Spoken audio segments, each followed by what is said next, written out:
Canadian Zangief, back with a pre-season review video, and this time I'm going to be doing a quick review of the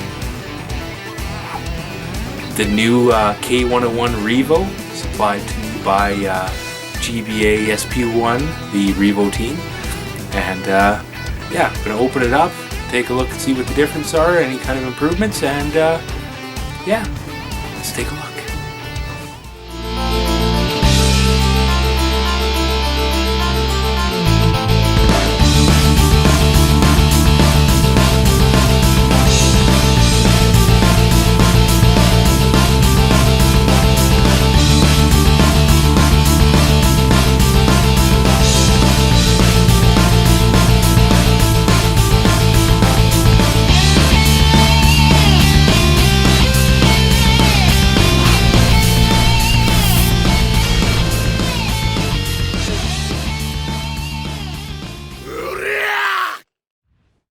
Okay, so here we are at the review for the new Revo K101. So here's the original one that I got.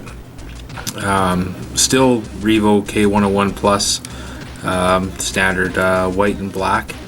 You know, I've used this tons and tons, and I love the system. So let's take a look to see what they have done with the new version. So it comes in a nice black box here.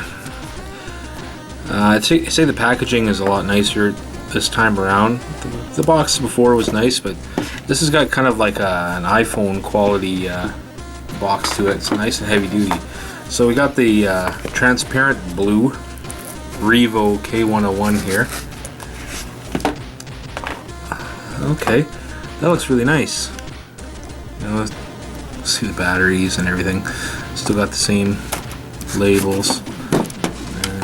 Yeah, the same labels and everything. Looks pretty much exactly the same for dimensions. Let's take a look. So far, let's see. The buttons feel different. I noticed that right away, and the plastic itself. I mentioned before when I was reviewing this that the plastic was very malleable, almost very soft, and would get dirty very easily. I would always have to put it in like a pouch or something, and not keep it in my pocket directly, because there'd be a bunch of like black dirt marks and stuff like that. And it's not like that my pockets are dirty, but it would just pick up everything on it. The buttons and stuff on this one were very good, so I had no real complaints about that, other than like a little bit of flecky L&R buttons. This new version here, the plastic, I don't know, it feels like denser, like not as, I would say, I wouldn't call this plastic on this one cheap, but it feels different. Like it's not going to get dirty or anything. I don't know if that's just simply because it's, you know, not white or anything, but no, there's got to be more than just color.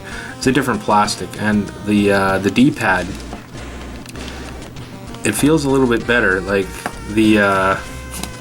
it's a little bit concaved in the center for this one. It's hard to see. See, it's kind of pressed in a bit, and for this one, it is really not. It sticks out a bit further, and it has a little bit more of a better feeling. Same with the actual A, B, X, and Y buttons.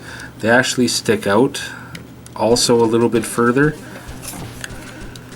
Yeah, you can kind of see. Yeah. And they feel a lot more solid. So I'm pretty happy about that. To be honest, I kind of like the white and black coloration better. I like that simpler like look. But for the feel, I gotta say this one is superior. It feels a lot better. I feel like it'd get a lot more play out of it. So let's turn it on here.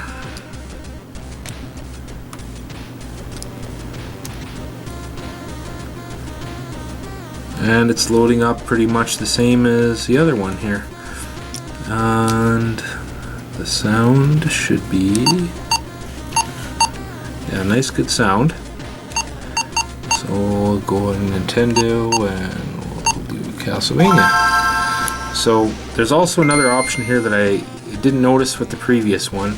You can further change like the aspect ratio by pressing down and the brightness button here. So like that, which is kind of nice.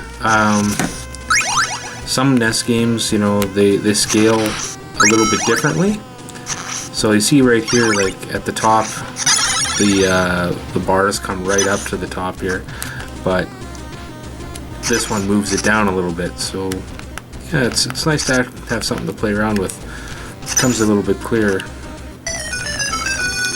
And as usual, the volume is, you know, really spot on. The emulation is nice.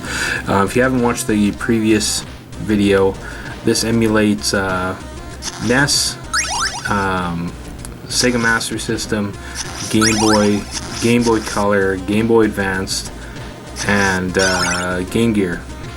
It's supposed to be able to play TurboGrafx 16, but it's, even with the new version, it's still not quite there yet. Like, it struggles a little bit.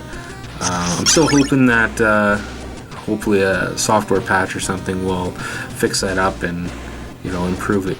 But all in all, I really like this new version. I think I'll start taking this around with me instead of this one, just even for the cleanliness reason alone. And yeah, the buttons are really nice.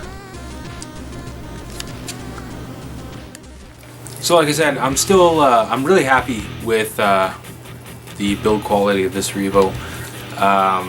It seems to have pretty much the same interior as this one, but yeah, the feel of it and the case itself is much superior. The buttons, you know,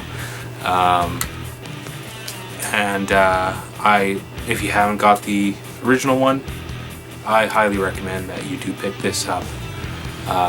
Great for gaming on the go, and of course, like I mentioned before, that in addition to emulation, you can play actual carts on it as well. It's got the actual Game Boy Advanced cartridge slot there, and yeah, I'll have a link at the bottom for where you can pick it up, and as always, it's got the Canadian Zangief Fountain of Approval.